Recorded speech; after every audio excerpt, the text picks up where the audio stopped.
Olá, pessoal! Vamos estudar juntos a lição bíblica da ciência cristã?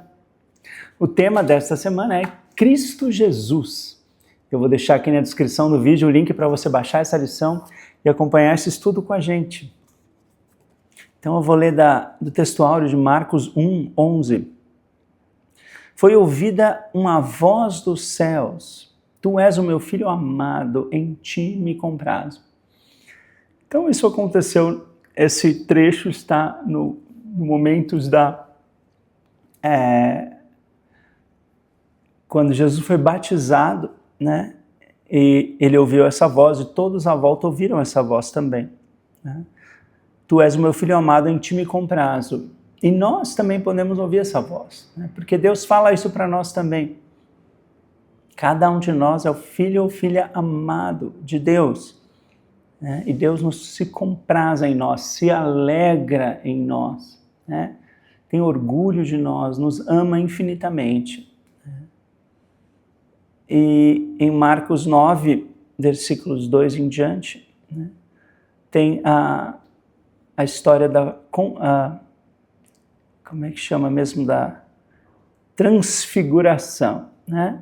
Então tomou Jesus consigo Pedro, Tiago e João, levou-os a sós à parte a um monte.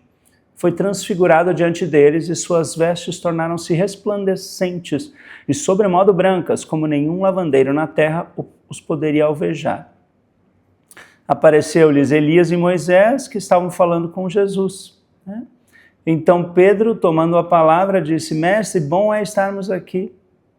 E ele ofereceu fazer tendas, né, para Moisés, Jesus e Elias. A seguir veio uma nuvem que os envolveu, e dela uma voz dizia: Este é o meu filho amado, a ele ouvi. Você vê que são experiências em que o final é parecido, né? Tanto o batismo de Jesus quanto a transfiguração, todos têm esse clímax, né? As duas experiências têm esse clímax de que ouviram ali essa voz de Deus. Este é o meu filho amado, um em ti me comprazo, outro a ele ouvi. Aí você vê que a primeira está diretamente para Jesus e a segunda está falando para a ele ouvir, né? Para os outros também. Não detalhes pequenos ali, mas muito interessante. De qualquer forma, todos nós podemos ouvir essa voz, né? E aqui podemos também entender essa experiência, tudo indica que foi uma experiência mental, né? Uma visão. O próprio Jesus falou, depois que quando eles estavam descendo do monte, falou: olha, não conteis a ninguém a visão, né, até que o Filho do Homem ascenda, ou coisa assim, ou ressuscite dentre os mortos. Ele pediu para não contarem aquela visão, ou seja, o próprio Jesus chamou aquela experiência de uma visão, né? Então, não me parece que a própria pessoa de Moisés e de Elias realmente estavam ali, né? Mas sim, essa visão pode ter muitos significados, né? Porque Moisés simbolizava a lei e Elias a profecia, né?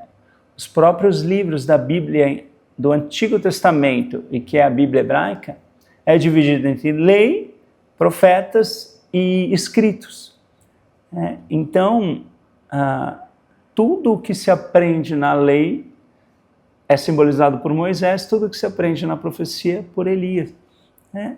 Então, a gente pode também enxergar isso como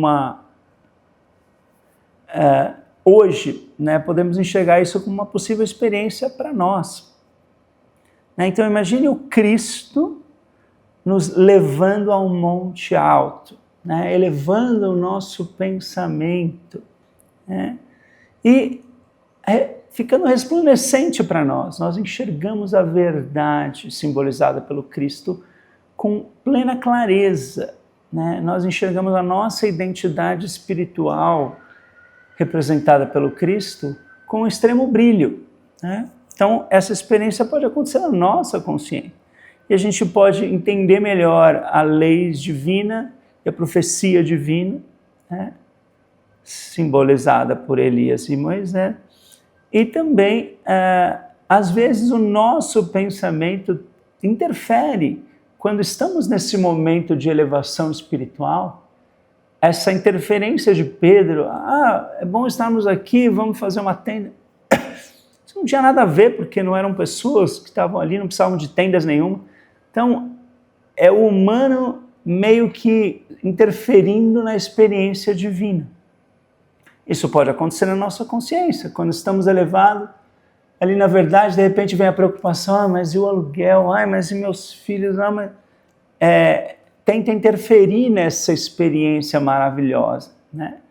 Mas aqui esse final mostra como Deus sempre vence, né? Então mesmo quando parece que o nosso pensamento tem alguma interferência ali nessa experiência, vem a voz de Deus mais forte do que nunca e fala para cada um de nós: você é o meu filho, minha filha amada, né?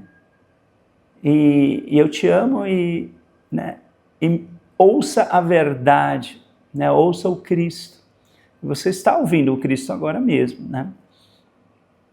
Então, podemos enxergar isso como uma possível experiência nossa, né? Um similar, como uma metáfora para experiências espirituais que nós temos, né? E na segunda epístola de Pedro, capítulo 1, versículos 2 em diante, diz assim: graça e paz vos sejam multiplicadas no pleno conhecimento de Deus e de Jesus. E realmente, se a gente tem um pleno conhecimento de Deus e de Cristo, a graça e a paz nos são multiplicadas. Realmente, sentimos uma graça e uma paz imensas quando conhecemos a Deus e ao Cristo, né? Visto como pelo seu divino poder nos têm sido doadas todas as coisas que conduzem à vida e à piedade. Que piedade significa espiritualidade, né, no original. E aqui, doadas todas as coisas. Então, nos têm sido dadas todas as coisas. E realmente, quando a gente compreende a Deus, tudo nos é dado, todo bem nos é dado, né? Porque nós temos acesso à fonte infinita do bem, que é Deus. Então, nos tem sido doadas todas as coisas, sim, né? Deus nos dá tudo o que a gente precisa, né? E pelo conhecimento completo daquele que nos chamou para a sua própria glória e virtude.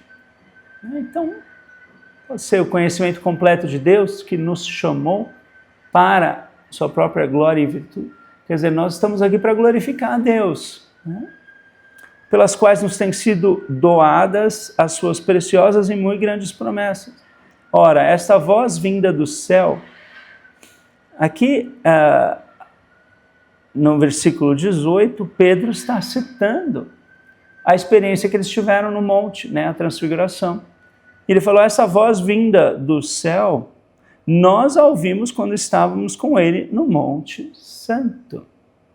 Então é legal que a gente tem a experiência contada aqui pelo evangelista Marcos e pelo Pedro, que estava lá e escreveu essa carta, né?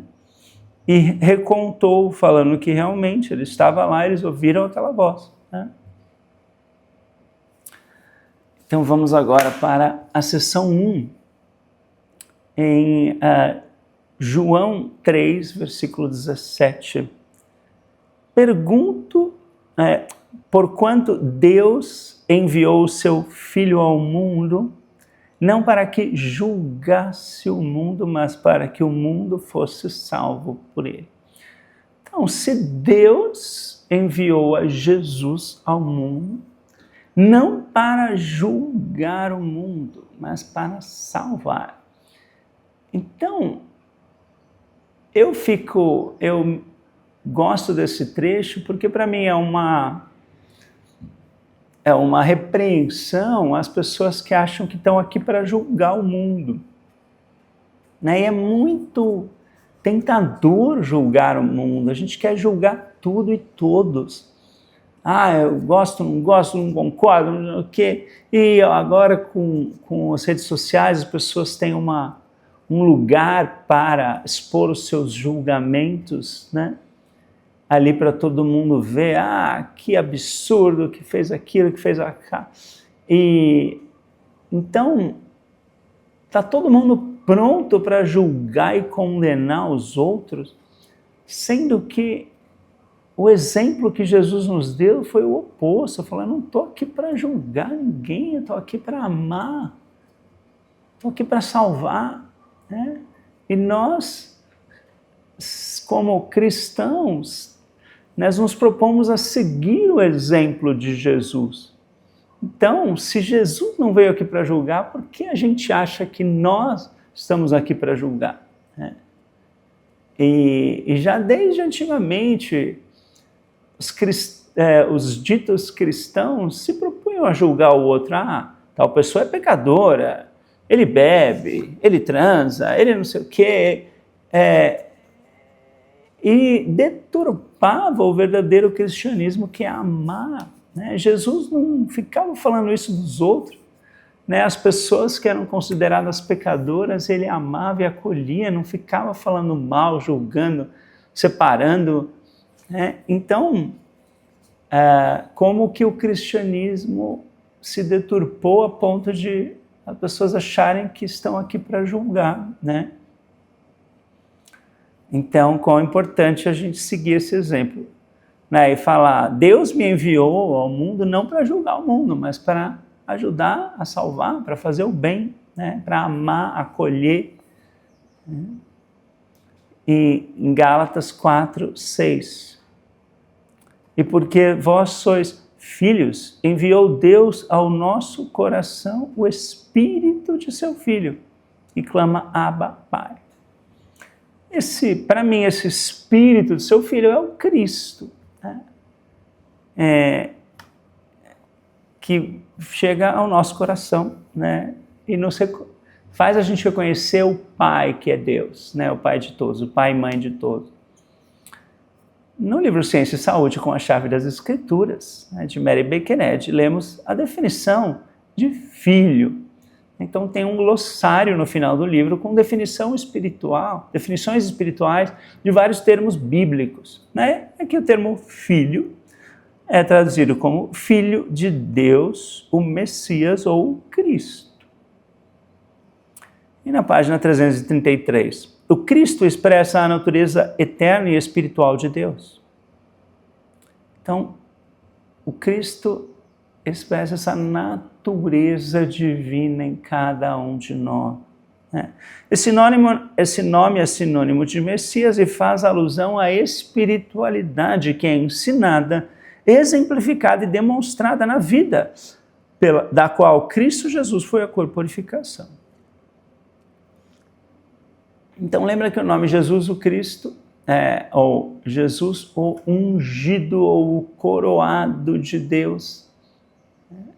Então uma das definições de Cristo é ungido, né? E daí vai falar já disso, mas vamos ler o próximo, que é na página 332.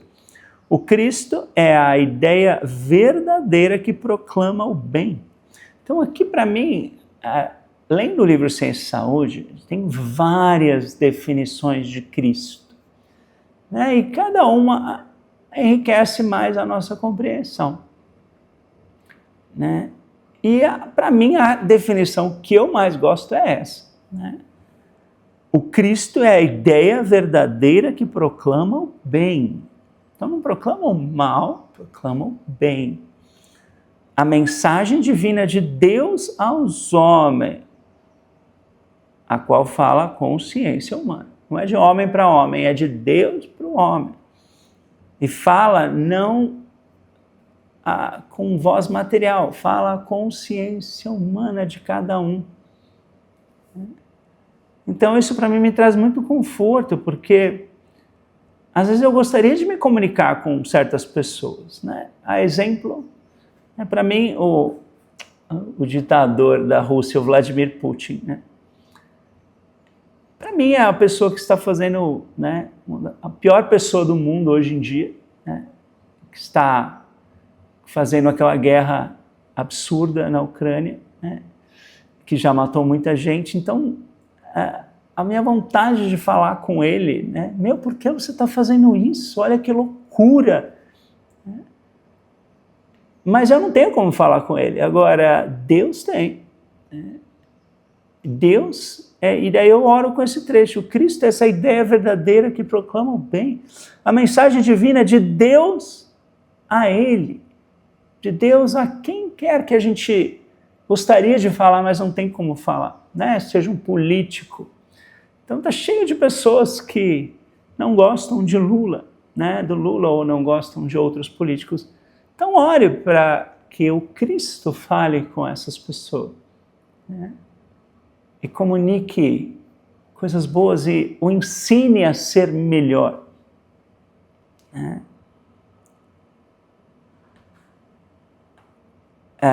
né? Seja qualquer um, hoje em dia. Então tem muitas pessoas que a gente gostaria talvez de se comunicar, mas o Cristo pode se comunicar com todos, né?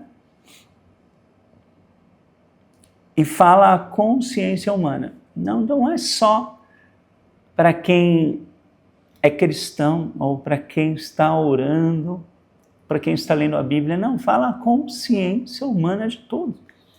A pessoa... E temos exemplos de pessoas que não tinham nenhuma, propriamente, não tem nenhuma filiação cristã, ou não leem a Bíblia, ou não estão orando, mas escutam o Cristo, né? Escutam essa voz, a mensagem divina de Deus aos homens, a qual fala a consciência humana. Então, ele às vezes não vai interpretar como uma mensagem de Deus, ele só vai interpretar como um bom pensamento que ele teve, né? Que o guiou a fazer algo bom. Mas a gente pode enxergar isso como a mente divina se comunicando e dando boas ideias para cada um, né? E na página 367 lemos: a verdade infinita da cura pelo Cristo veio a esta época por meio de uma voz tranquila e suave, um sussurro tranquilo e suave, por meio de declarações silenciosas e unção divina. Então, o que seria uma declaração silenciosa? Parece uma contradição de termos. Mas a verdade, né, fala conosco assim, por meio de um sussurro tranquilo e suave, ou declarações silenciosas, ou pensamentos que vêm de Deus para nós, né? E de unção divina, né? Ungir. Lembra aqui, um dos nomes para Cristo é o ungido, né? O coroado de Deus. Então, não é só Jesus que foi ungido, nós também somos ungidos por Deus, né? Essa unção divina, Deus, a unção com óleo na época da Bíblia simbolizava justamente Deus ungindo, derramando essa inspiração celestial sobre nós, que vivificam e aumentam os efeitos benéficos do cristianismo. Então, vamos aqui para a seção 2.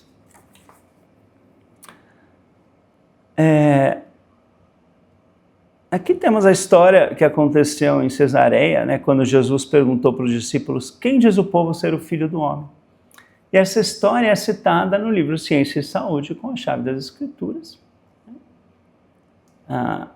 E a gente vai ler aqui, na página 131 diz assim: a missão de Jesus confirmou a profecia e explicou os chamados milagres dos tempos antigos como demonstrações naturais do poder divino, demonstrações que não foram compreendidas. Então, o que na Bíblia ou na atualidade, às vezes as pessoas veem como milagres, na ciência nós enxergamos como demonstrações naturais do poder divino. Então, uma cura é uma demonstração natural do poder divino. Um exemplo de proteção é uma demonstração natural do poder divino. Então, eu lembro só de uma experiência que para mim pareceu mais milagrosa, né? Eu já tive inúmeras curas, né? Muito mais do que dá para contar, mas sempre enxergo como algo natural, né? Agora, teve uma cura que foi mais dramática, assim, mais imediata, que foi uma vez que eu estava resfriado, o nariz escorrendo profusamente, deitei na cama e orei, né, me voltei a Deus de todo o coração e senti esse amor divino, né, me envolvendo, me acolhendo, e senti aquele resfriado desaparecer, né, imediatamente. Né? Então, esse tipo de cura parece mais milagre, porque é imediato. Né? Agora, a maioria das curas, pelo menos na minha experiência, são um pouco mais lentas, né? Que nem tem tanto cara de milagre assim. Né? Mas já teve essa, e teve uma outra vez que eu estava fritando frango a passarinho, né, no óleo quente, no óleo fervendo, e daí de repente eu esbarrei na panela, ela ia cair, eu tive que segurar a panela e caiu o óleo fervendo na minha mão. E eu não senti, só senti algo morno, né, não senti dor alguma. Recoloquei a panela no lugar e até pensei, mas não era para estar doendo minha mão, porque acabou de cair óleo fervendo. Então até o meu pensamento nem parecia estar tão espiritualizado, porque eu tive a expectativa de que seria algo dolorido, mas não foi. Né? Só senti como se fosse uma água morna. Fui no tanque, lavei a mão, estava só um pouquinho rosa, não chegou nem a ficar vermelha, e não senti nada. Né? E o frango continuou fritando ali no óleo. Mas naquele dia, naquela manhã, eu tinha lido a lição bíblica, e o tema era a substância. Né? Eu tinha me imbuído dessa compreensão de que a substância é espírito, né? De que eu sou 100% espiritual, a minha identidade espiritual não pode ser tocada pela matéria, né? Pelo óleo fervente. E essa compreensão me protegeu naquele momento. Né? Então, também foi um momento que pareceu um milagre, mas foi uma demonstração natural do poder divino. Né?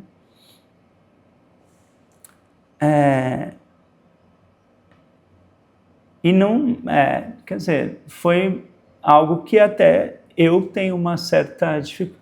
Assim, eu olhando para trás, até eu tenho dificuldade de acreditar, né, que aconteceu. Se eu não tivesse vivido, talvez eu não acreditasse. Né? Porque eu não me sentia tão espiritualizado naquele momento. Para mim era um momento normal da minha vida e tal, mas eu tive essa demonstração. Né? Mas de qualquer forma, cada demonstração, pequena ou grande, que a gente tem, né, nos ajuda, alimenta a nossa fé, a nossa compreensão, né? Porque toda a ciência cristã é fundamentada em demonstração. Né? Ninguém que estuda a ciência cristã estuda só por teoria.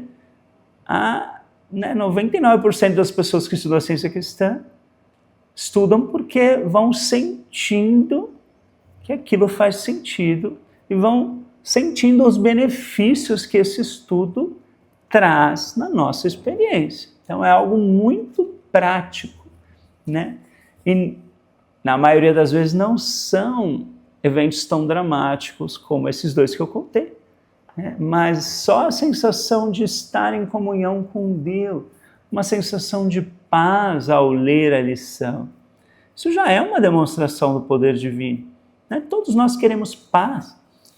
Né? E saber que a gente estudando essa ciência, a gente vai elevar o nosso pensamento e sentir paz, só isso já seria uma razão suficiente para estudar a ciência cristã. Mas a gente sente muito mais do que somente paz, sentimos o amor de Deus, né? Ajuda para tomar decisões, sentimos a inspiração divina. Então é uma ciência que nos ajuda em todos os aspectos da nossa vida.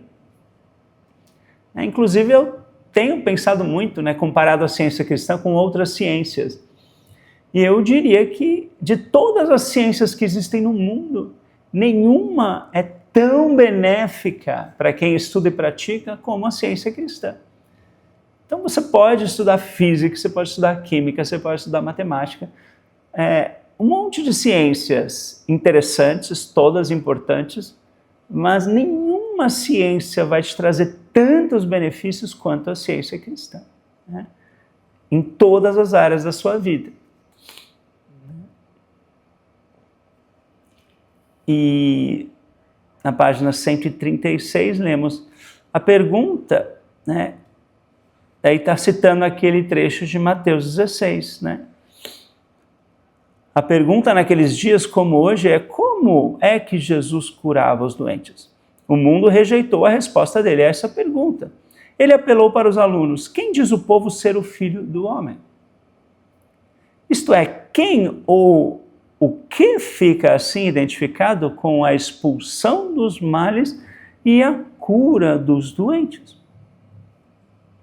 Daí, no anseio de ser compreendido, então, os discípulos falaram, uns dizem que você é o João Batista, outros Elias, outros Jeremias ou alguns dos profetas. Então, eles acreditavam ou que Jesus talvez fosse uma reencarnação, né, desses profetas antigos, ou que estava com o espírito desses profetas antigos. Né? Porque, por exemplo, o João Batista era simultâneo com Jesus, né? Então, não pode ser uma reencarnação de João Batista porque eles nasceram em 6 meses de diferença, né? Agora, alguns achavam que o espírito de João Batista pousou sobre Jesus, assim como na época do Elias, né? Elias subiu ao céu e eles viram que o espírito de Elias pousou sobre Eliseu, né? O discípulo Eliseu, né? Que Eliseu era discípulo de Elias e viram o espírito. Então achavam que talvez ou o espírito de João Batista ou o espírito de Elias ou Jeremias estavam sobre Jesus. Mas ele não aceitou essa explicação, né? Ou seja, mostra que ele não concordou com isso. E daí ele perguntou: vós, quem dizeis que eu sou? E daí, com sua habitual impetuosidade, Simão respondeu por seus irmãos. A sua resposta declarou um grande fato: tu és o Cristo, o Filho do Deus vivo. Isto é, o Messias é o que deste a conhecer. O Cristo, o Espírito de Deus, da verdade, da vida e do amor, que cura mentalmente. Essa afirmação suscitou a bênção de Jesus. Bem-aventurado é Simão Bar-Jonas, porque não foi carne e sangue que te revelaram, mas meu Pai que está no céu. Eu entendo isso como carne e sangue, não foi uma pessoa de carne e osso que te revelou isso, mas meu Pai que está no céu. A comunicação direta de Deus para o homem é que te revelou isso, né? E é isso que acontece conosco hoje, né? Tudo que a gente aprende na ciência cristã, por mais que às vezes possa vir ou da letra, ou de um vídeo como esse, alguém compartilhando uma inspiração, na verdade, a gente só aprende quando a gente ouve diretamente de Deus para nós, né? Então, não é carne e sangue que nos revelam nada, é o Pai que é espiritual que nos revela tudo o que a gente precisa saber, né? A comunicação é direta de Deus para o homem. A gente usa a letra, a gente usa um vídeo como esse, simplesmente como aquela escada que a gente põe, né, como naquela história de Jacó, como se fosse uma escadinha que estamos pondo para os anjos de Deus subirem e descerem, né? A gente está se colocando aberto a Deus, né, receptivo a Deus, quando estamos estudando a lição bíblica, e os pensamentos de Deus vêm para nós, né? Então é Deus quem nos ensina, não é a letra nem uma pessoa, né? E é o que Deus que ensinou a Pedro quem era Jesus realmente, né? O Cristo, o Filho do Deus vivo. Então não foi carne e sangue que te revelaram, mas meu Pai que está nos céus. O amor te mostrou o caminho da vida.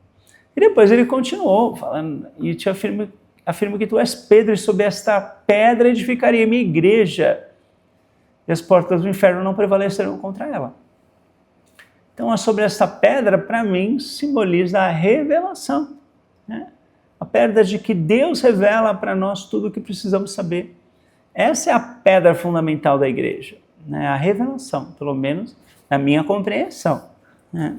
E as portas do inferno, ou seja, pensamentos que não vêm de Deus, não podem nos privar dessas revelações que vêm de Deus, né? Dessa comunhão com Deus.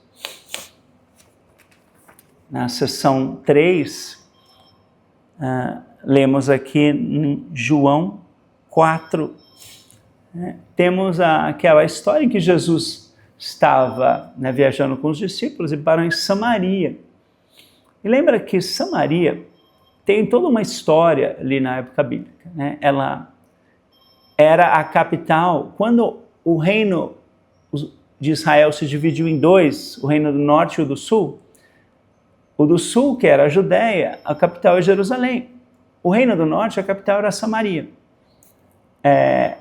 E depois o reino do norte foi conquistado pela Síria, acho que 100 anos antes do que o reino do sul.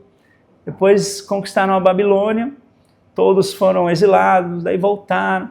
E nisso, aquela parte do norte, onde está Samaria, foi povoada por outros, né? A própria Assíria ou Babilônia mandava pessoas de outros povos para povoar ali também. Então ficou um povo mais misturado, não eram puros hebreus, né? Então tinha pessoas que acreditavam em outras coisas e tal.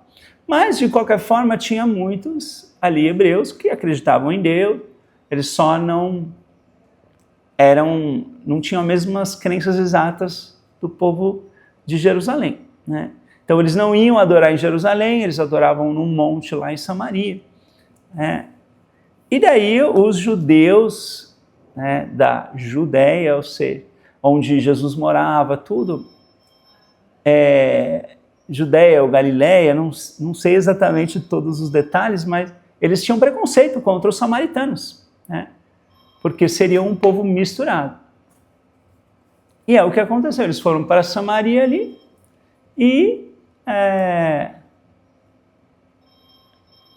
foram para Samaria e ele parou na frente do poço, só que e tinha uma mulher ali que veio pegar água, né? Então os discípulos foram comprar comida, ele ficou ali sozinho, veio uma mulher pegar água, ele começou a conversar com essa mulher.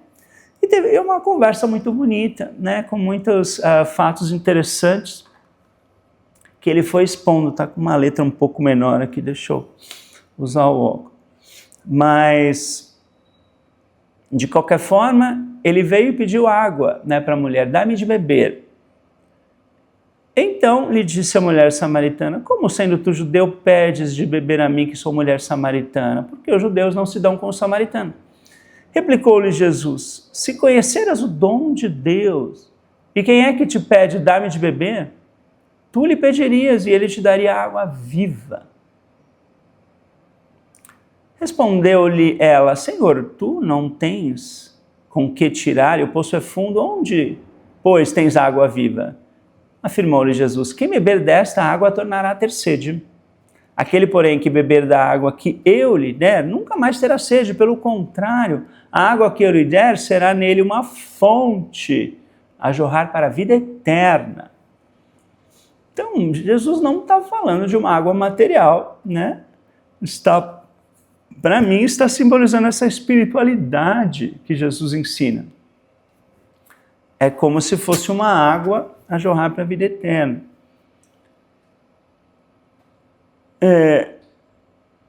E a mulher ela entendeu ainda humanamente, dá-me dessa água para eu não tenha mais sede e nem precise vir aqui buscá-la.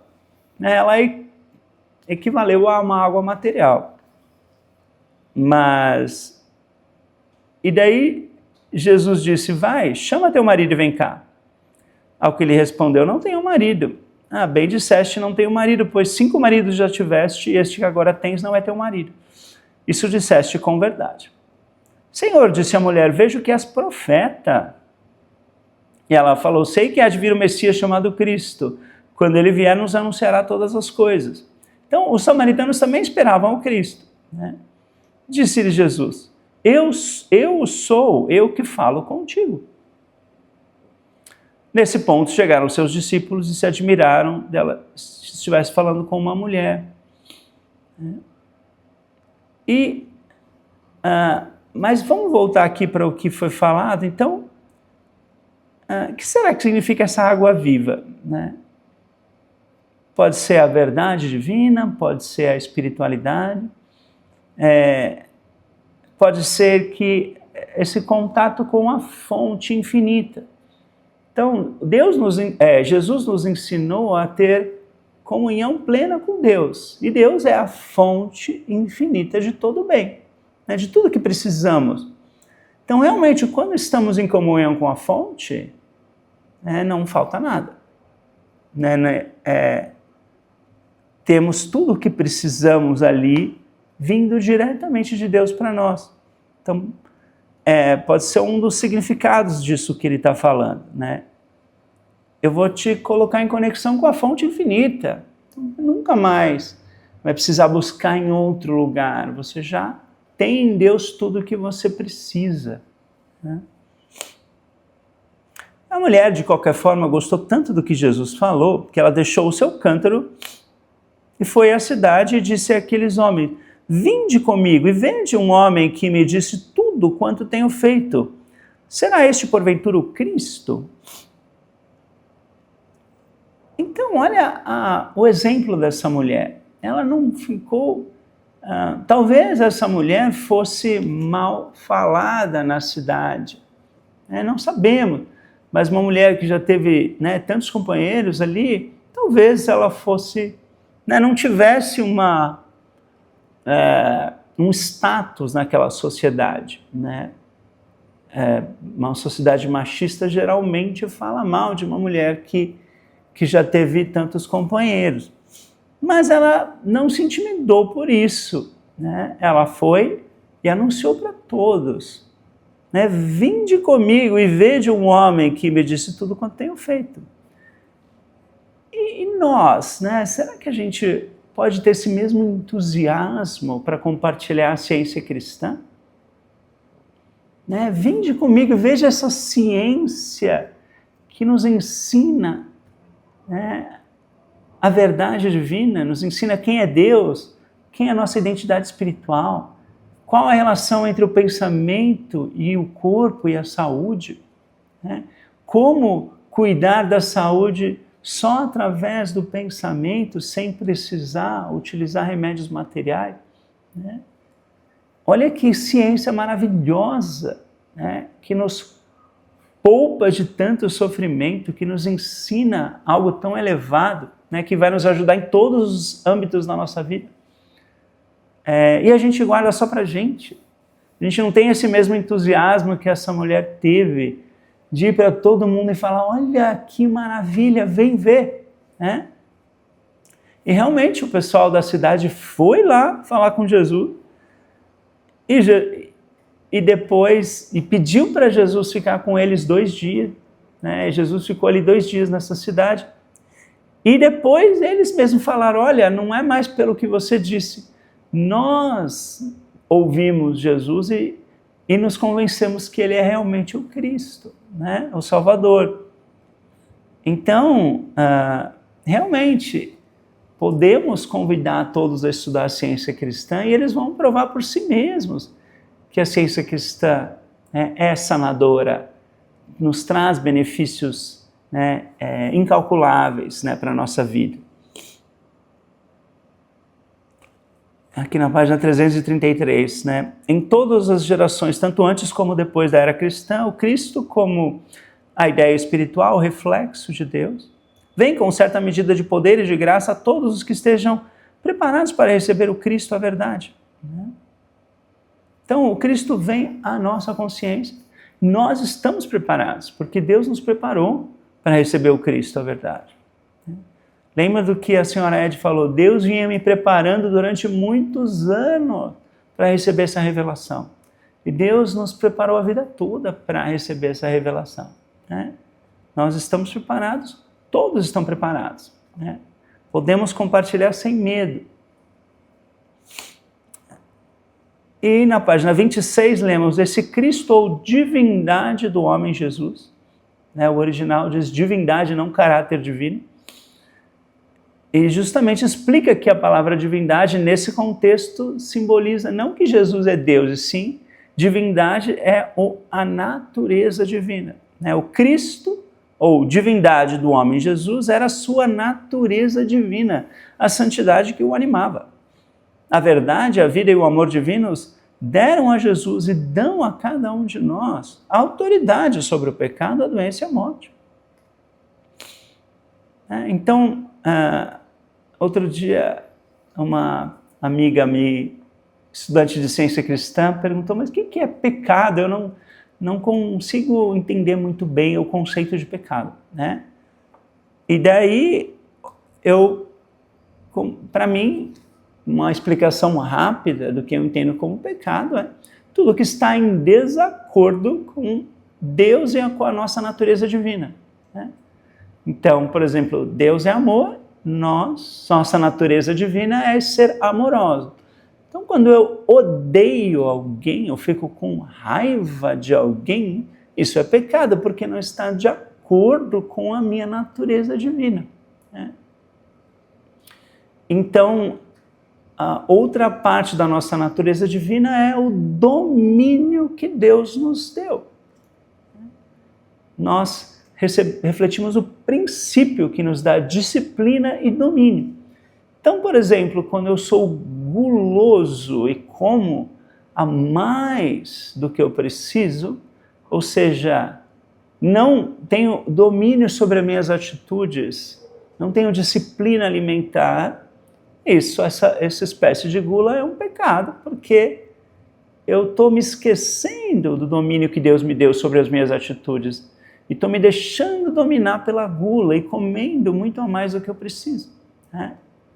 Então, é um pecado, porque a sua natureza de domínio, de disciplina, está ali, essa atitude é contra a sua natureza. E assim, outros exemplos que podíamos dar, né? Por exemplo, o medo, aí no caso seria a fé no mal, né? E um dos 10 mandamentos é: não terás outros deuses diante de mim. Ou seja, não aceitarás nenhum poder que não seja o bem, Deus. Então, se eu acredito num poder que não é Deus, é um pecado, é uma violação do primeiro mandamento, né? E então, claro que os 10 mandamentos nos ajudam a entender, né, o que é o pecado, né? Mas, de qualquer forma, aqui diz que a verdade, a vida e o amor divinos deram a Jesus e dão a nós a autoridade sobre o pecado, a doença e a morte, né? Então nós temos autoridade sobre o pecado, não somos dominados pelo pecado, né? Nós é que dominamos, refletindo a Deus, né? O poder de Deus, o amor de Deus. Então eu tenho, na questão da gula, eu tenho um certo orgulho até, né, de ter demonstrado isso, porque eu costumava, né, me deixar levar pela gula e às vezes comia a mais e depois me sentia um pouco mal, e já teve uma época que eu engordei um pouquinho e tudo, e justamente eu não, né, em alguns momentos eu via aquele buffet que eu comia muito ainda hoje como muito em restaurante por quilo, então você tem à disposição ali muita coisa gostosa. E precisa exercitar o seu domínio na hora de escolher e de fazer o seu prato, né? E não se deixar levar pela gula, pegar uma quantidade adequada, né, para a sua alimentação, sem exageros. E durante anos eu tive uma certa dificuldade de demonstrar esse domínio. Mas hoje em dia eu tenho demonstrado, né? Continuo comendo em restaurantes por quilo e raramente, né, ultrapasso, né, uma quantidade correta, né, para alimentação. Então, me sinto ali demonstrando domínio na hora de escolher aquela comida e com uma quantidade correta, né? Na página 316, visto que na ciência o homem real está ligado ao seu Criador, e nós estamos ligados, inseparáveis do nosso Criador, né? Os mortais só precisam volver-se do pecado. Esse trecho não está traduzido exatamente como está no original, né? O original diz: os mortais só precisam volver-se do pecado e perder de vista o eu mortal para encontrar o Cristo, o homem real e sua relação com Deus, e para reconhecerem a filiação divina.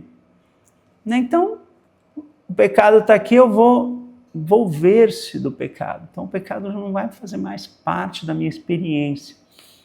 E eu vou perder de vista o eu mortal. Então, é muita coisa desse eu mortal, né? Seja a sua idade, né? Tem pessoas que trazem à tona essa idade o tempo todo. Ah, mas eu já tenho tal idade. Ah, mas eu estou ficando velho. Você não está perdendo de vista o eu mortal. Você está lembrando o tempo todo desse eu mortal com certa idade, com certas limitações, né?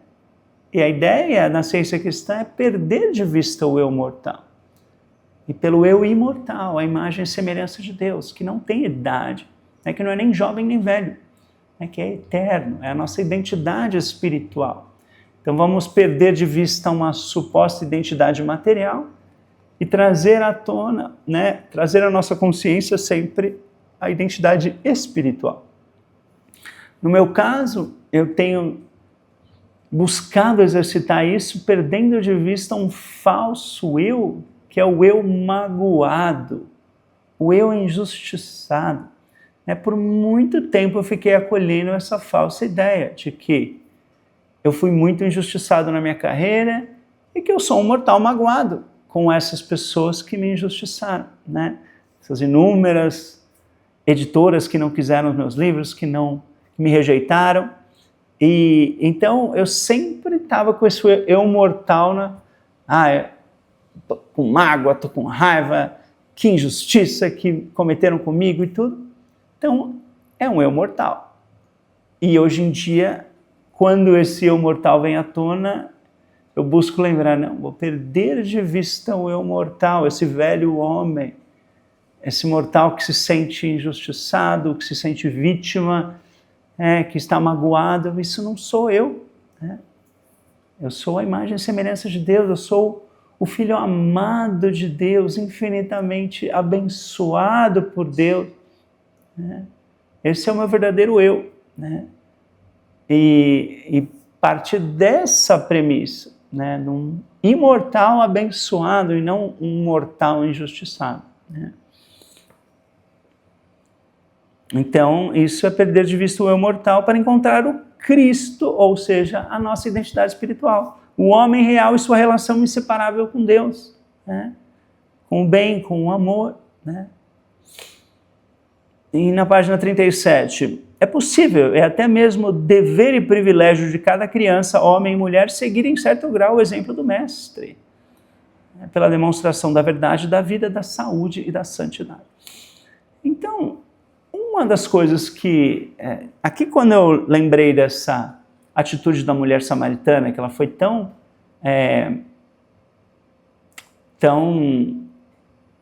extrovertida, né, no sentido de dizer para todo mundo que ela conheceu Jesus, e Jesus também não era nem um pouco tímido, né? Imagine se Jesus fosse tímido. E, não, toda essa verdade que Deus me deu, eu não tenho coragem de compartilhar com os outros, né? Então, seguir o exemplo do Mestre é falar, né? Jesus falava com todos, ele não era tímido. E muitos de nós, estudantes da ciência cristã, aceitamos esse falso eu, essa alegação, esse erro de que somos mortais tímidos, que não temos coragem de falar da ciência cristã com os outros. Então, quando lá na igreja, na primeira igreja de São Paulo, sempre depois que acaba o culto, eu convido as pessoas ali a compartilharem alguma inspiração que tiveram com o estudo da lição, ou com o culto, né?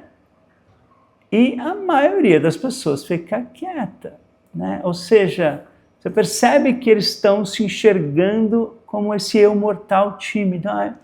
Eu não tenho coragem de falar aqui em público na igreja, então, e fica aquele silêncio, é tão triste, né?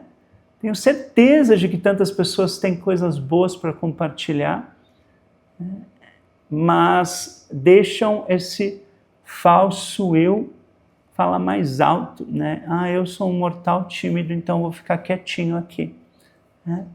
Imagine se Jesus fosse assim, ou se os apóstolos fossem assim, ou se Mary Baker Eddy e os primeiros cientistas cristãos fossem tímidos, nós não teríamos a ciência cristã hoje, né? Então, vencer a timidez é algo premente, algo indispensável, né?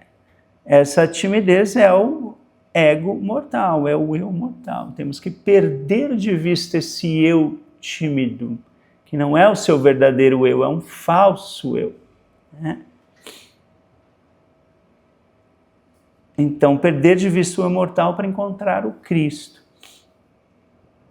E aqui diz que milhões de mentalidades sem preconceitos, que com simplicidade procuram a verdade, viandantes fatigados, sedentos no deserto, aguardam, atentos ao repouso e ao refrigério.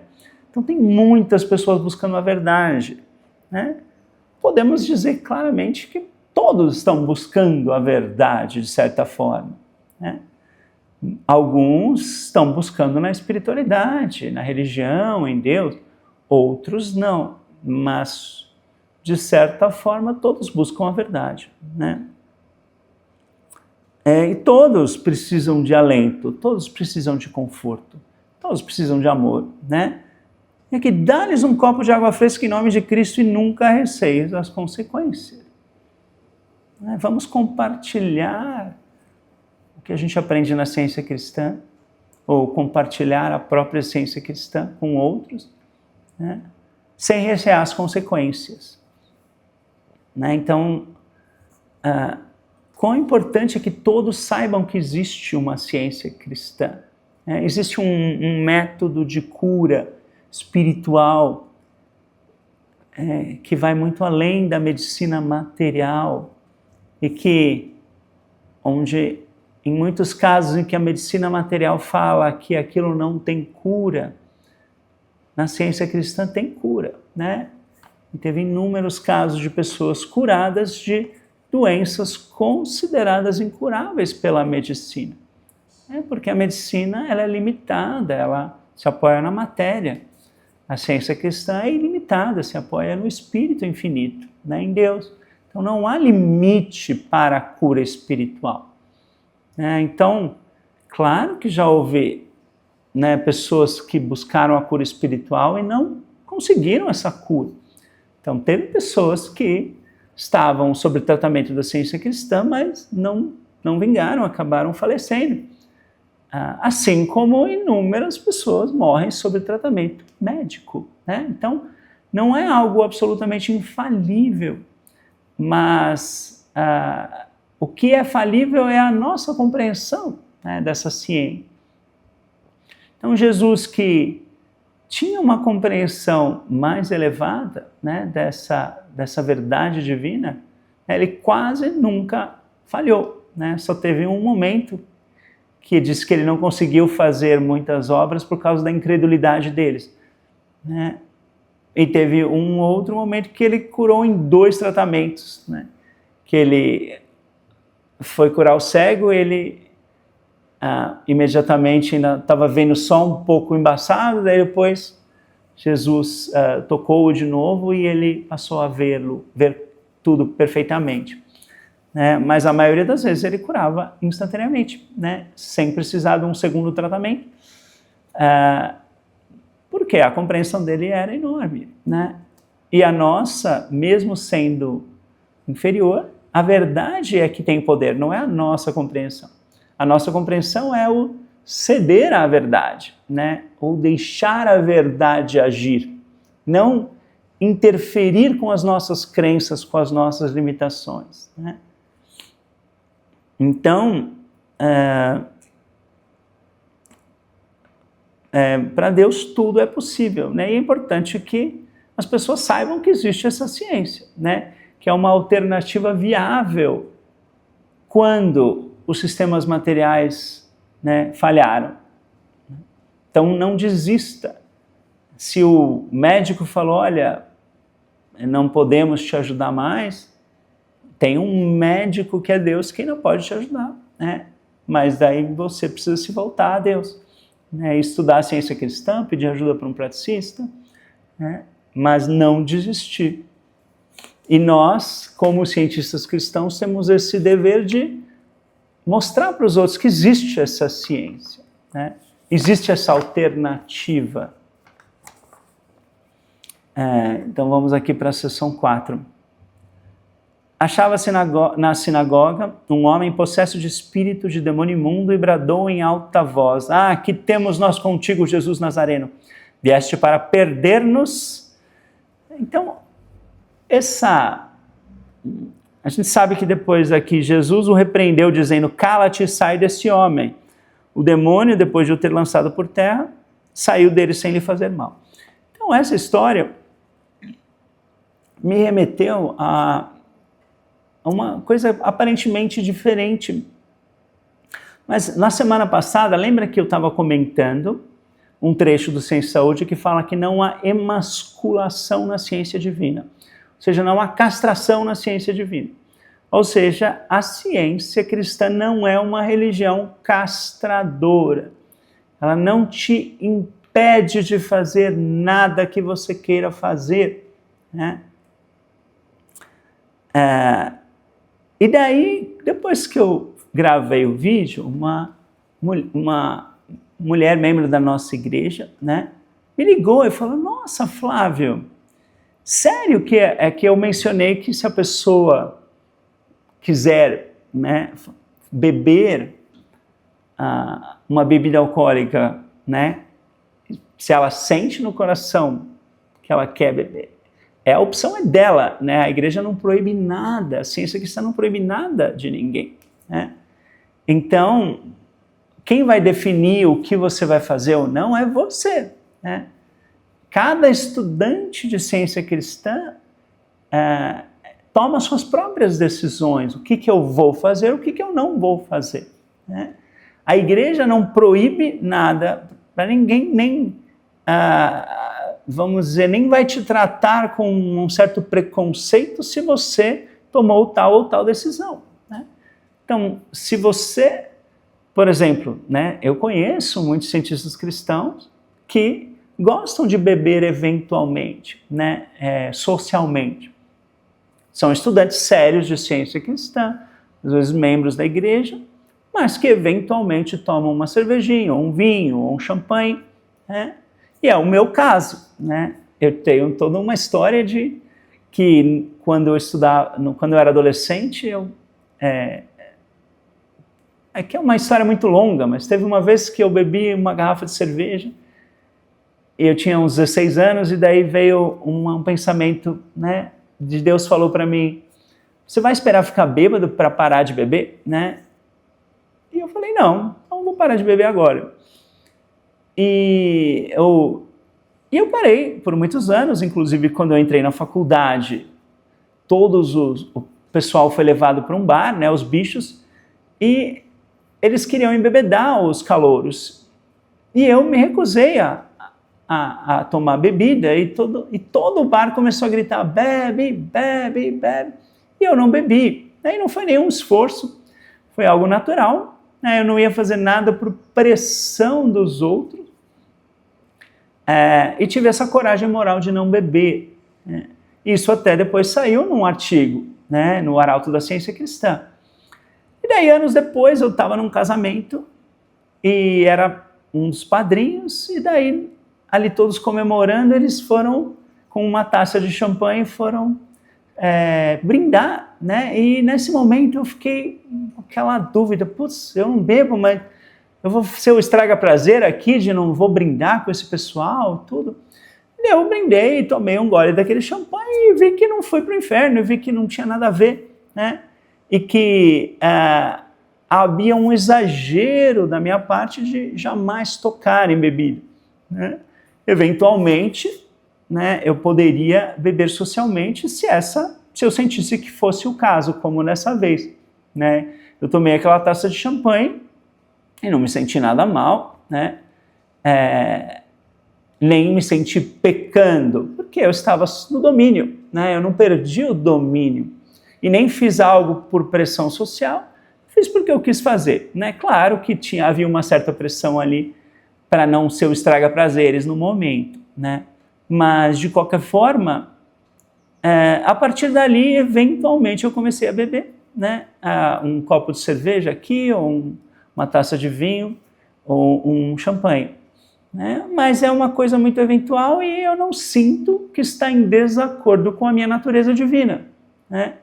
Porque eu estou no domínio, eu não me deixo ser dominado pela bebida, é o domínio. E Jesus bebia vinho, né? Então, é até, de certa forma, hipócrita falar que não pode beber quando a gente tem que seguir o exemplo de Jesus, e Jesus bebia vinho, então por que nós não podemos beber, né?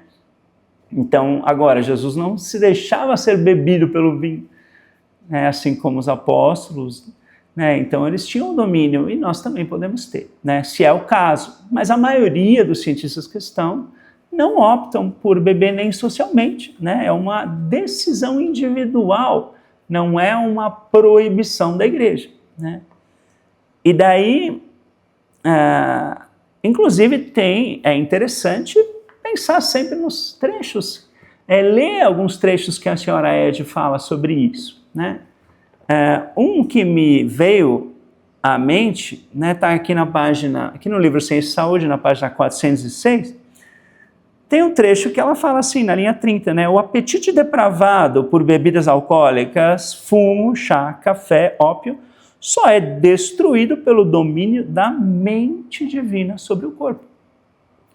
Então, ela não está falando o consumo, né, consciente, você tomar um copo de cerveja ou uma taça de vinho, o apetite depravado. Ou seja, quando aquilo te domina completamente, né? Você já é praticamente um vício, né, naquela bebida. E isso pode ser vencido pelo domínio da mente sobre o corpo, né? Então, cabe a cada um de nós pensar, né? Para mim, o marcador, né, de limite eu estou dominando ou estou sendo dominado, né? E é o caso da gula também. Podemos ter gula. Eu me sinto guloso, eu gosto de comer doce, gosto de comer bem, mas eu tenho domínio sobre a gula, né? Não sou dominado pela gula. Agora, tem certas coisas que talvez já não estão em acordo com a ciência, né? Como o fumo. Fumar não é algo, né? O beber, todos precisamos beber, né? Faz parte né? A gente acredita que o corpo precisa de líquido, então beber faz parte, né, de uma coisa natural. Agora, já o fumar já não faz parte, né, de uma necessidade natural do organismo.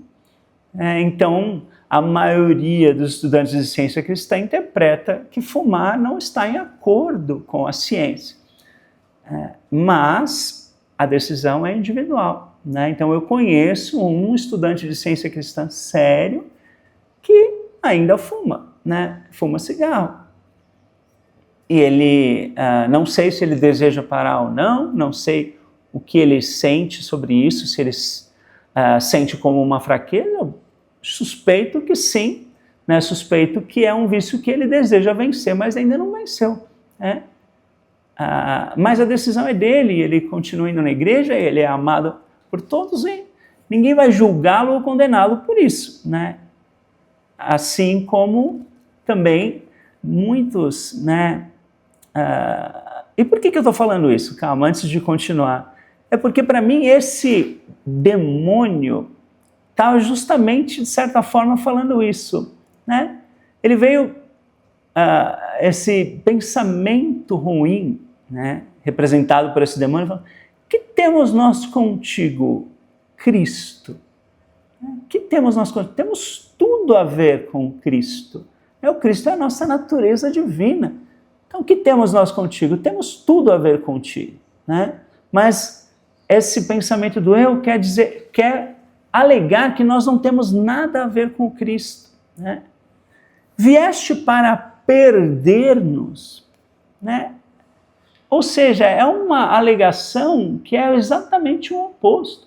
Jesus não veio para perder-nos, mas para salvar-nos.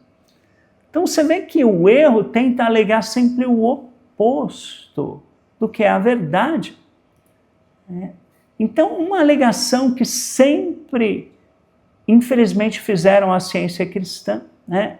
Eu nunca esqueço uma vez que eu estava visitando Nova York pela primeira vez, e tem a segunda igreja, fica na frente do Central Park, né? E eu fiquei muito feliz de visitar essa igreja.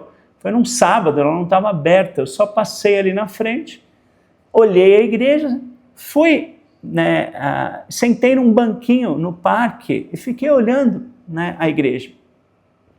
E nesse momento passaram duas pessoas, olharam para a igreja e falaram: essa é a igreja da ciência cristã, eles proíbem as pessoas de ir no médico, de usar medicina, né? Ou seja, olha que alegação mais mentirosa, achar que a gente é proibido de ir no médico. Não existe ninguém que proíbe algum cientista cristão de fazer algo, né? Não existe nem essa pessoa que proibiria, né? Porque a ciência é totalmente horizontal, não tem hierarquia, todos somos iguais na igreja e ninguém proíbe ninguém de nada, e ninguém fica olhando a sua vida pessoal, o que você fez, o que você não fez, se você foi no médico ou você não foi no médico, se você tomou remédio, se você não tomou remédio. É uma decisão individual sua, né? Então a ciência cristã não nos proíbe de absolutamente nada, né? Agora, o demônio está falando que proíbe, olha. E o que esse erro está tentando? Afastar as pessoas da ciência, né? E o que está por trás dessa alegação de que você está proibido de ir no médico? Ou seja, você está proibido de buscar a saúde, né? As pessoas vão na medicina material para ter saúde. Então, essa alegação está falando: olha, quem vai naquela igreja não tem direito à saúde, né? E é exatamente o oposto que acontece. Quem vai naquela igreja descobre uma saúde muito mais elevada do que a suposta saúde materialista, né? Baseada na matéria. A nossa saúde é baseada no Espírito, é baseada em Deus, né? Deus é a vida infinita e nós somos a expressão infinita da vida infinita. E Deus é a fonte infinita da saúde e nós refletimos essa saúde perfeita, né? E nós temos acesso a um plano de saúde mais elevado possível, né? É um plano em que Deus é nosso médico, Ele está sempre disponível para cada um de nós, seja de madrugada, na nossa casa, sem nenhum período de espera, né? Se a gente sente que precisa do médico, a gente acessa esse médico imediatamente onde a gente está, né? E o remédio é a verdade divina que a gente toma todos os dias e é abençoado por essa verdade divina. Ela é ao mesmo tempo uma vacina e um remédio, porque ela é preventivo e é curativo. Então nós temos acesso à melhor saúde possível. Agora, o que os demônios, os pensamentos ruins falam? Olha, quem vai nessa igreja não tem acesso à saúde, viu? Está mentindo, está falando exatamente o oposto. Está falando que essa igreja vai nos trazer perdição em vez de salvação, né? Então, vieste para perder-nos? Não, vieste para salvar-nos, né?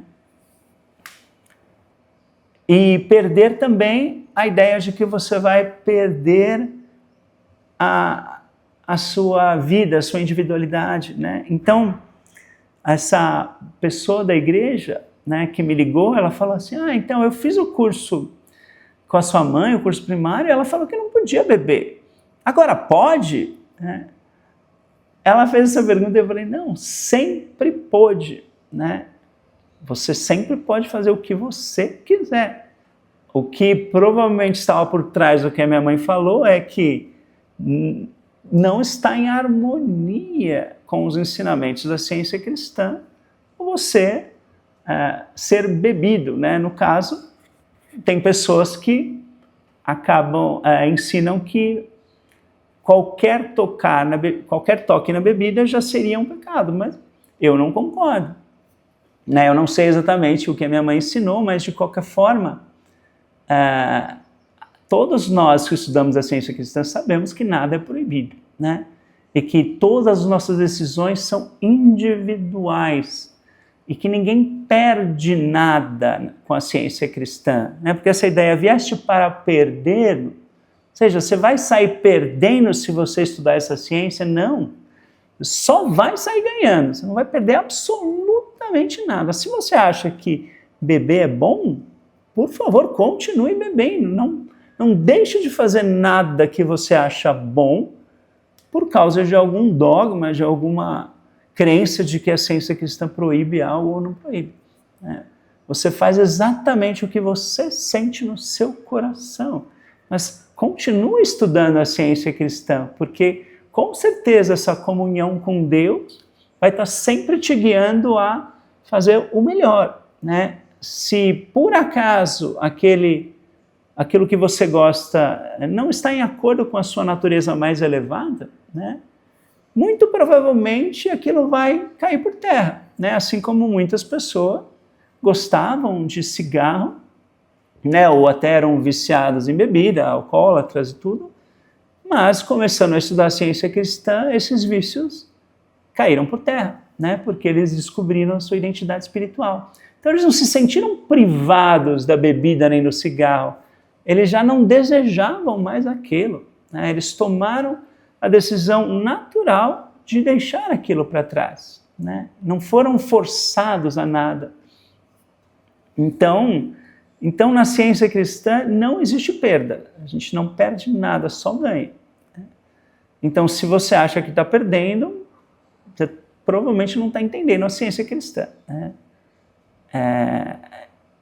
Mas tem gente que acha que estudar diariamente, você está perdendo aquele tempo, você podia estar fazendo um monte de coisa, mas está estudando a ciência cristã, né? Sim, mas é que eu sinto que estudar a ciência cristã é a melhor coisa que eu posso fazer, né, no começo do meu dia. Eu não sinto que estou perdendo as outras coisas, eu sinto que estou ganhando esse tempo de estudo e de comunhão com Deus. Se eu achasse que isso era uma perda de tempo, eu não faria.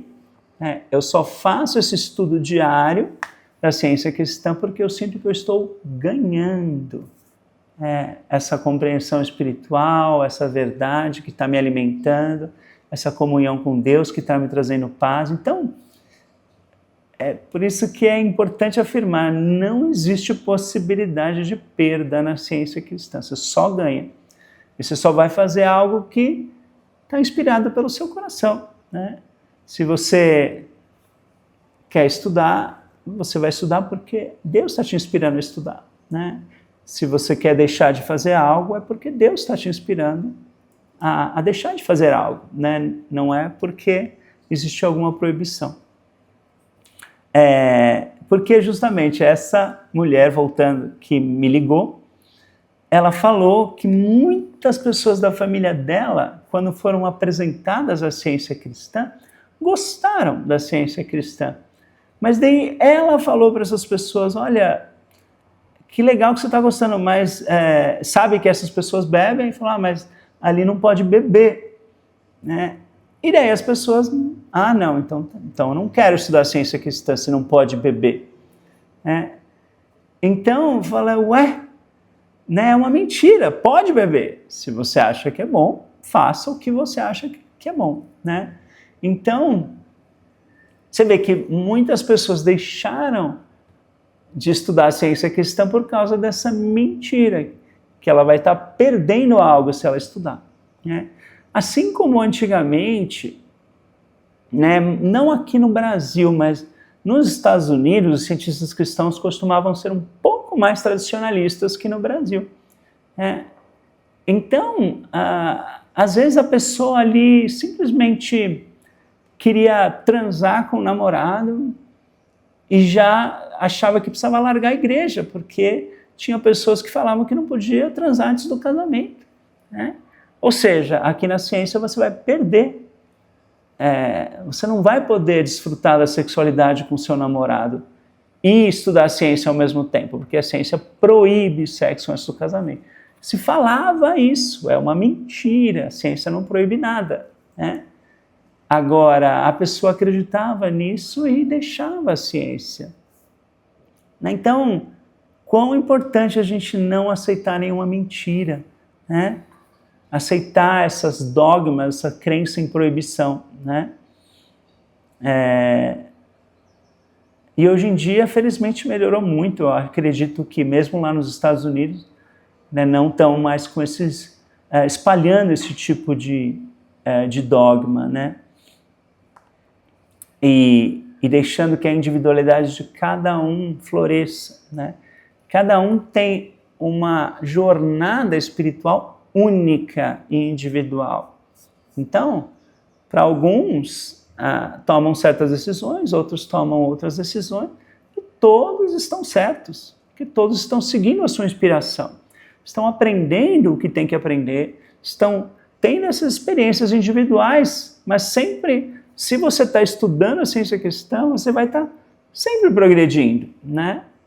Então, independente se você optou por fazer isso ou aquilo, o fato de estar estudando a ciência cristã, de estar em comunhão com Deus, vai estar sempre te levando para cima.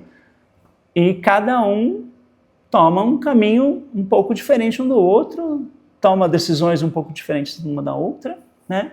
E faz parte, somos indivíduos, né? E cada um tem uma jornada espiritual individual, né? E a ciência cristã respeita a jornada de cada um. Vamos aqui para o Ciência e Saúde. Nosso mestre expulsava os demônios, os pensamentos que não vêm de Deus, e curava os doentes. Deve-se poder dizer também de seus seguidores que eles expulsam o medo e todo o mal de si mesmo. Então não é a gente que expulsa, é a verdade e o amor que expulsa, né? O amor expulsa o medo, a verdade expulsa o erro, né? Então aqui está falando nós, mas é só um jeito de falar. A gente cede ao poder da verdade, né? É a verdade que está expulsando o erro, é o amor que está expulsando o medo, né? Da nossa consciência e da consciência dos outros. Deus cura os doentes por intermédio do homem, sempre que o homem é governado por Deus, né? A verdade expulsa o erro. Não é eu que expulso o erro, é a verdade que expulsa o erro. Hoje, tão certamente como fazia há 20 séculos. Na página 450, algumas pessoas cedem lentamente ao toque da verdade. Poucas cedem sem luta e muitas se lutam em reconhecer que cederam. Mas, a não ser que se faça essa admissão, o mal vai se vangloriar de ser superior ao bem. Então não podemos deixar o mal se vangloriar de ser superior ao bem, né? Existem muitas alegações, né, de que o mal é superior ao bem. Mas a ciência cristã nos ajuda a não aceitar essas alegações. O bem é onipotente, onipresente, onisciente, oniação. Na página 353, todos têm de admitir que o Cristo é o caminho, a verdade e a vida, e que a verdade onipotente, por certo, destrói o erro. Então, podemos transformar isso numa oração. Eu admito agora, para mim mesmo, que o Cristo é o caminho, a verdade e a vida. E que a verdade onipotente, por certo, destrói o erro. Eu admito isso. Eu aceito isso, eu cedo a essa verdade.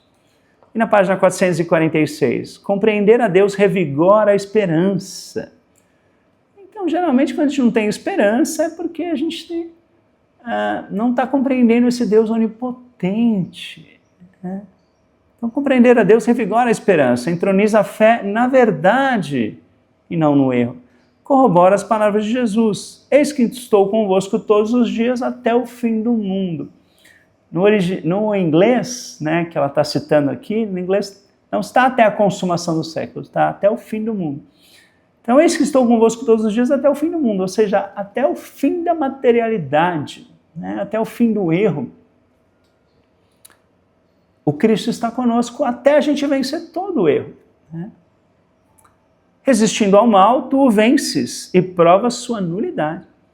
Então é importante resistir e não aceitar o mal. Às vezes a gente sem querer aceita, né? Mas resiste ao mal, tu o vences e provas sua nulidade. Não são os chavões humanos, mas as beatitudes divinas que refletem a luz e o poder espirituais que curam os doentes. Então, chavões humanos é quando a gente fala, isso não é nada, já passa, coisa assim, isso é chavão humano, né? Não cura. Agora, as beatitudes divinas, ou seja, as bênçãos divinas, você está ouvindo as inspirações de Deus para você, isso cura, né? Na seção 5, lemos aqui em Hebreus 3, versículo 1. Por isso, santos irmãos, que participais da vocação celestial, considerai atentamente o apóstolo e sumo sacerdote da nossa confissão, Jesus. É que Hebreus é um livro muito bonito, né? E ele explica um monte de coisas com outras palavras, né? Então, por exemplo, está falando que Jesus era um apóstolo, mas ele era um mestre, né?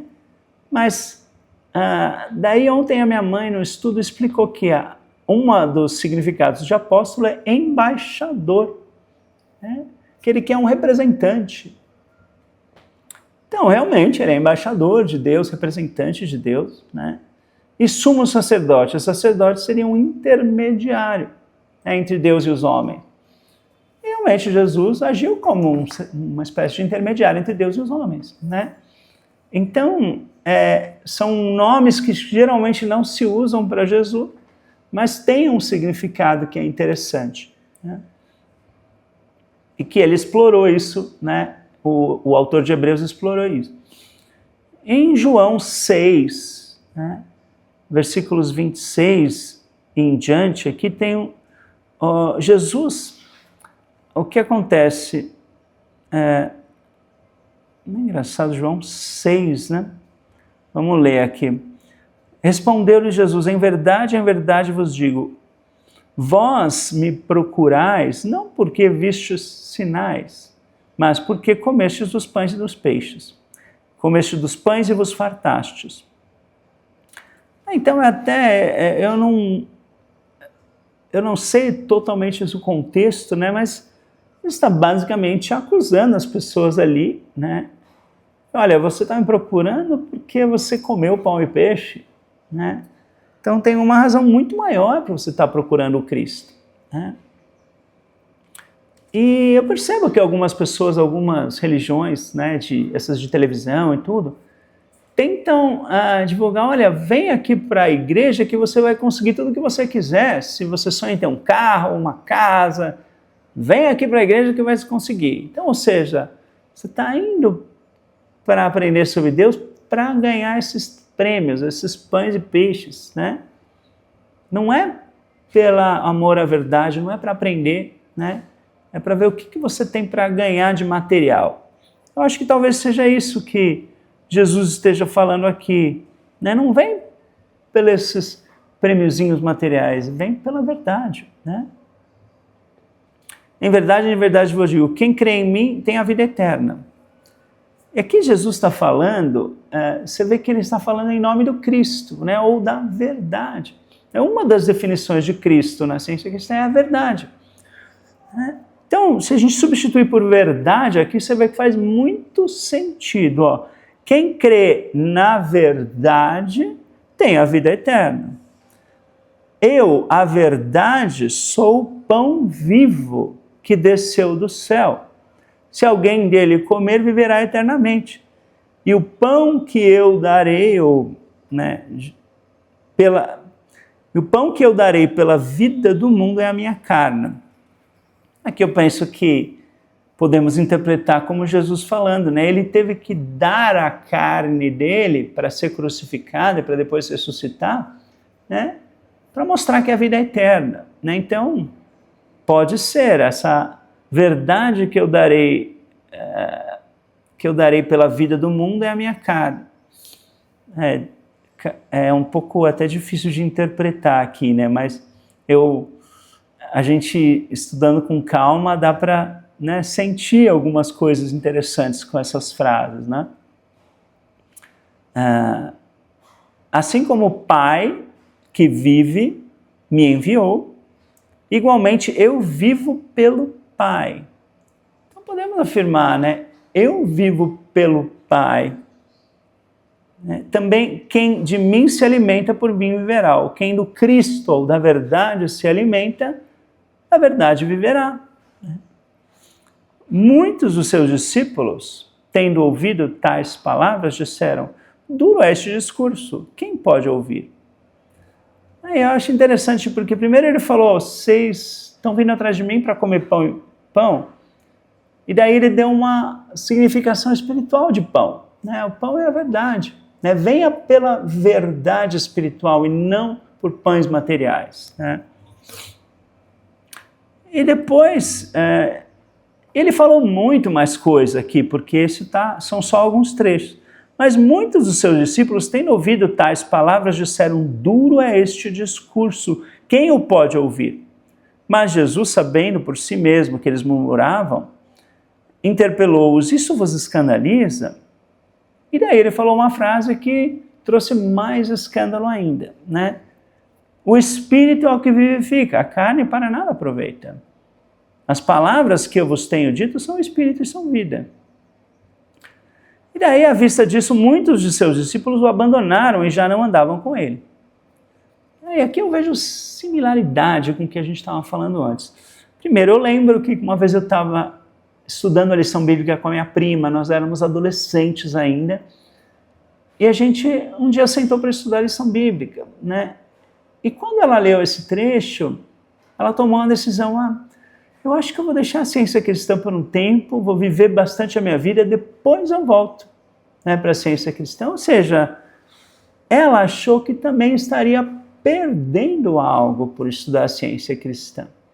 Ela primeiro queria viver o mundo, os prazeres mundanos, um pouco, para depois vir desfrutar dos prazeres espirituais, achando que eles não eram compatíveis, né?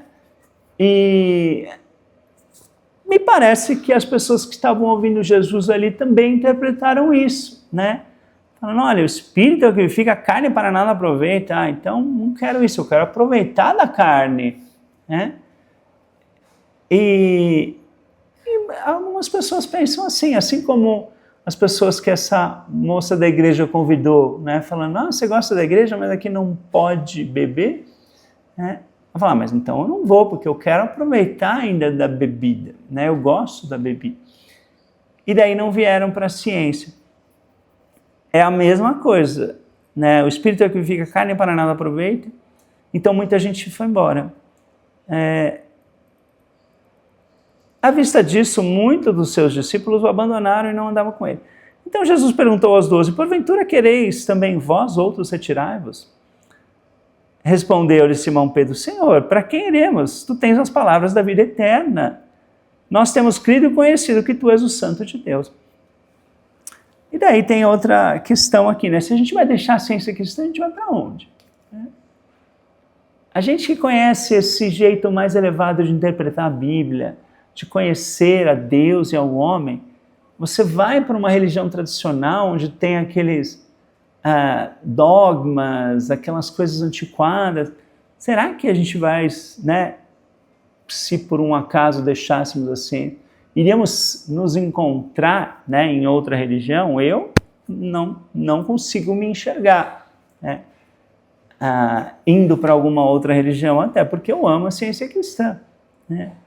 E aqui, justamente, é mais uma má interpretação da palavra que gera esse desejo de sair, né?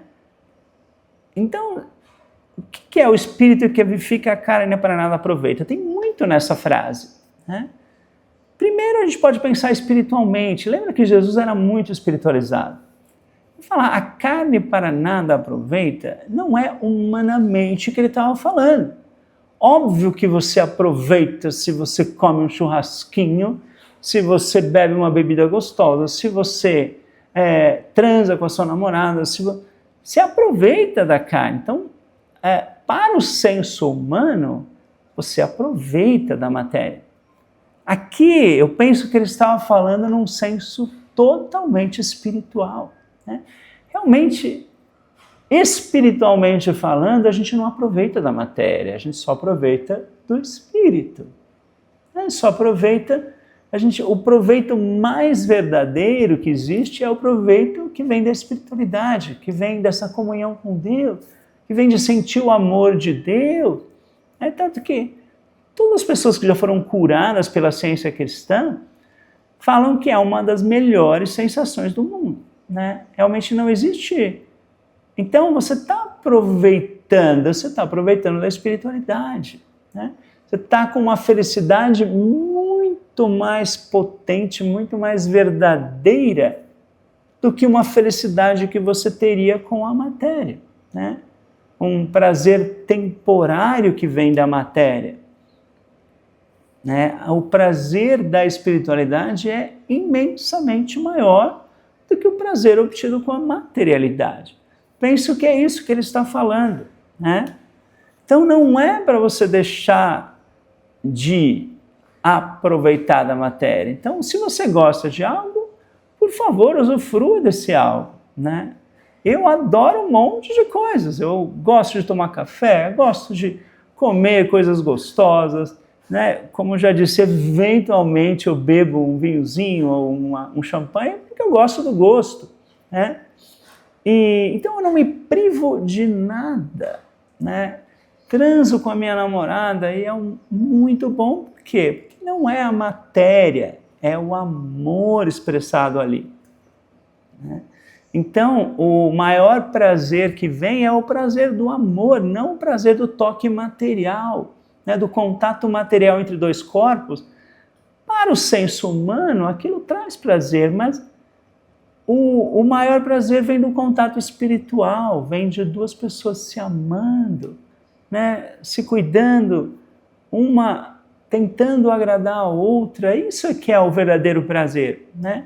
E assim como, se a gente for analisar as coisas que a gente consome, que nos trazem prazer, todas elas têm amor por trás. Então, se você toma um cafezinho, quanto amor tem por trás daquele cafezinho? Quem cultivou esse café? Quem colheu? Quem depois preparou e desenvolveu receitas interessantes? E tudo até chegar na sua caneca, aquele café é tanto amor por trás, você está desfrutando desse amor que está por trás. Não é assim de um vinho, as pessoas que cultivam, né, as vinhas, é um amor enorme por aquelas uvas, por todo aquele processo, né, de fabricação desse vinho. Tem muito amor por trás, né? E o que a gente desfruta verdadeiramente é o amor. Parece que a gente está desfrutando da matéria, mas por trás tem muito amor, né? E tem muita engenhosidade, muita inteligência, né? Então, se a gente desfruta de um chuveiro quente, tem ali, né, séculos ou anos de inteligência por trás. Quem teve essa ideia, quem elaborou aquele chuveiro, quem fabricou, quem vendeu, tudo isso tem amor, né? E tem inteligência, tem qualidades divinas por trás de cada coisa que a gente desfruta, né? Então podemos pensar, né, nessa espiritualidade e saber que por trás de tudo que a gente aproveita tem algo espiritual também, né? E não deixar de aproveitar nada, né? Você só vai deixar de fazer algo se você acha que aquilo já não te traz, ou não está em harmonia com a sua compreensão, ou que não te traz uma bênção verdadeira, né?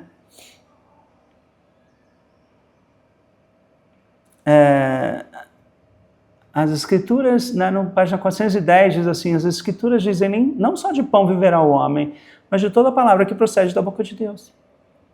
Então aqui está falando, a gente não vai só viver do matéria, do pão, mas da verdade divina, né, e do amor divino. O que mostra que a verdade é a verdadeira vida do homem, é a vida real do homem, né?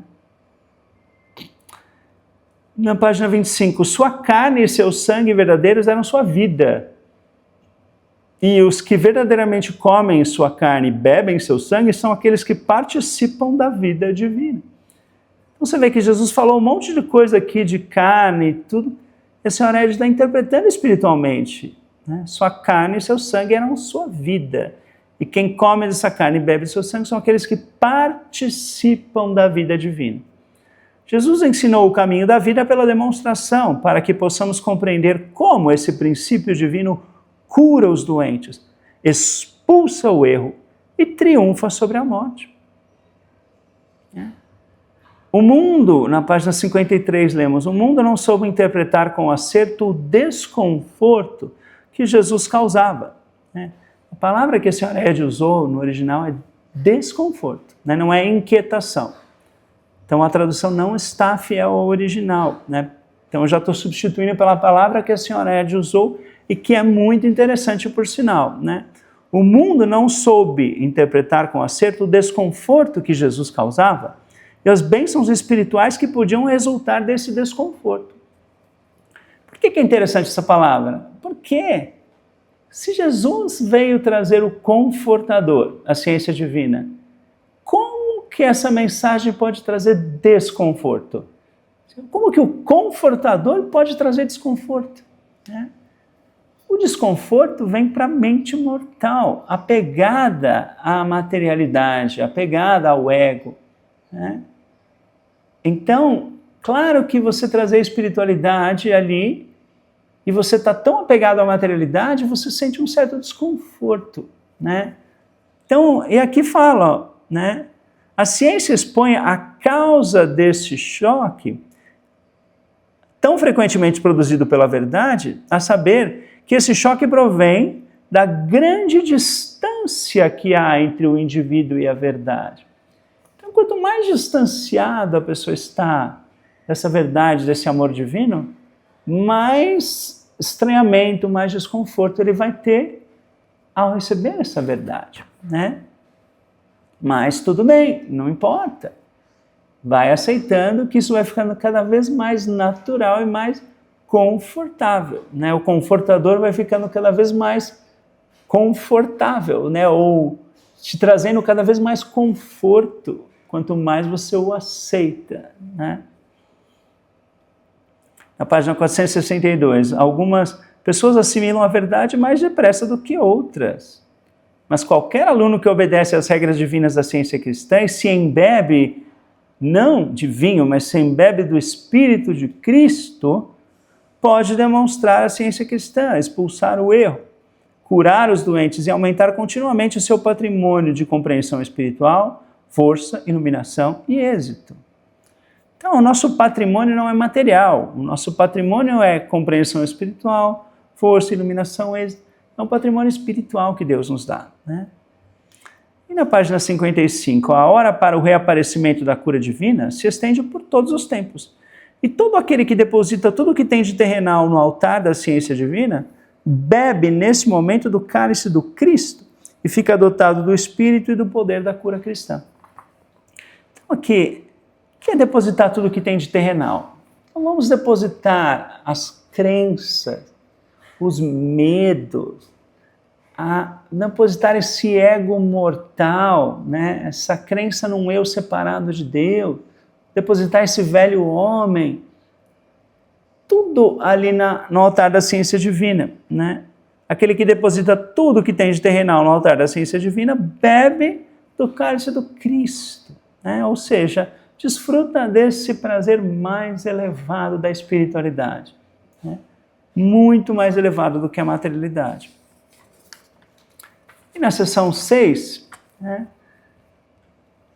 em João 16, 33, Jesus disse, no mundo passais por aflições, mas tem de bom ânimo, eu venci o mundo. E daí quando eu li isso, eu voltei a pensar naquelas questões, né, de gostos, né, que você pode ter ou não ter. E daí você pode fazer essa pergunta, né, será que é certo eu fazer isso ou fazer aquilo? Né?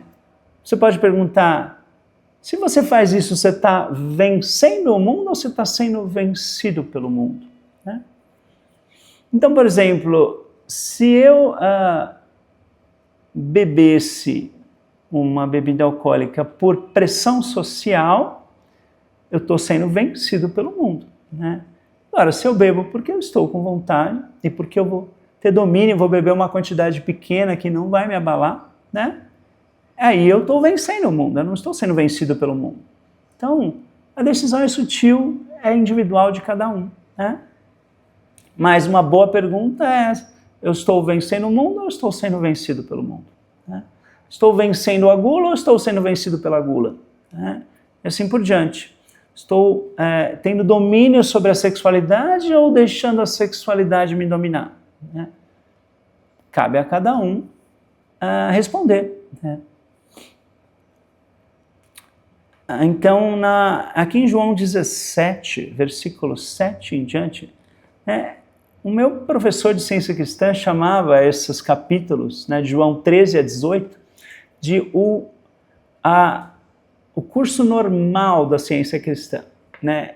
Que na ciência cristã tem o curso primário e tem o curso normal, que é para quem já é praticista há pelo menos 3 anos, pode fazer esse curso e se tornar professor de ciência cristã.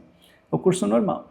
E o curso primário é o curso que todos podem fazer, que é um curso básico de ciência cristã de 12 dias. Né? E, aliás, recomendo que você vá no site da ciência cristã, né? Na aba ali, praticistas, tem uma subaba que fala de curso primário, das 3 professoras que dão esse curso no Brasil.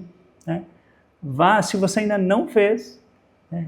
Vá buscar informação e tenha esse desejo de conhecer mais a ciência cristã através desse curso.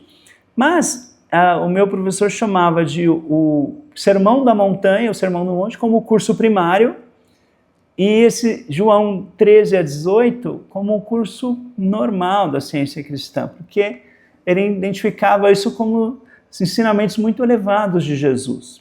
Né? Então aqui um pedaço disso. Ó. Jesus falou, todas as coisas que me tens dado provém de ti. Né? Ele estava falando para Deus isso. Então, a gente pode falar, todas as coisas que eu tenho provém de Deus. Então, se não provém de Deus, não é minha. Né? Então, às vezes a gente acha, eu tenho uma doença, eu tenho uma dificuldade, ou eu tenho um defeito. Se não veio de Deus, não é seu. Você não tem. Né? É um falso eu que acredita ter um defeito que não vem de Deus. Todas as coisas que me tens dado provém de ti. Então, tudo que eu verdadeiramente tenho vem de Deus. Pai Santo, guarda-os em teu nome. Aqui ele está falando para Deus e orando pelos discípulos e por todos nós. Né? Pai, guarda-os em teu nome, em tua natureza que me deste, para que eles sejam um como nós o somos. Não rogo somente por estes, mas também por aqueles que vierem a crer em mim por intermédio da sua palavra. Então, Jesus orou por todos nós, né? Todos nós que viemos a crer em Jesus por intermédio da palavra. Né? A fim de que todos sejam um, como és tu, ó Pai, em mim e eu em ti, também sejam eles em nós. Então, nós somos um com o Cristo e com Deus. Um com essa natureza divina, né, de cada um de nós, com a nossa identidade espiritual e com Deus. Eu lhes tenho transmitido a glória que me tens dado, para que sejam um como nós o somos. Eu neles e tu em mim, a fim de que sejam aperfeiçoados na unidade. Então, ser aperfeiçoado na unidade, somos um com o Pai. Isso é uma fonte de aperfeiçoamento, essa compreensão de que somos um com o Pai. Todos somos um com o Pai, então somos unidos com Deus e somos unidos uns com os outros, né? Essa mesma base espiritual. E no livro Ciência e Saúde, lemos na página 25, uma fé implícita no Mestre, todo o amor emotivo que lhe pudermos dedicar, jamais por si só nos farão imitadores dele. Temos de fazer como ele fez. Do contrário, não nos estaremos valendo das grandes bênçãos que nosso Mestre trabalhou e sofreu para nos proporcionar. E temos de seguir o exemplo. Daí sim a gente está fazendo valer todo o esforço de Jesus para nos abençoar. E na página 18, Jesus de Nazaré ensinou e demonstrou um fato espiritual, de que o homem e o Pai são um, não são dois. Deus e o homem. Deus e o homem são um. Princípio perfeito, ideia perfeita. Deus perfeito, homem perfeito. Como base do pensamento e da demonstração. Então, o homem e o Pai são um, e por essa razão lhe devemos perene homenagem.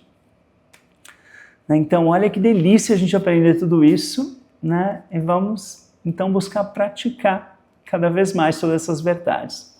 Muito obrigado por ter me acompanhado em mais esse vídeo, e até a próxima.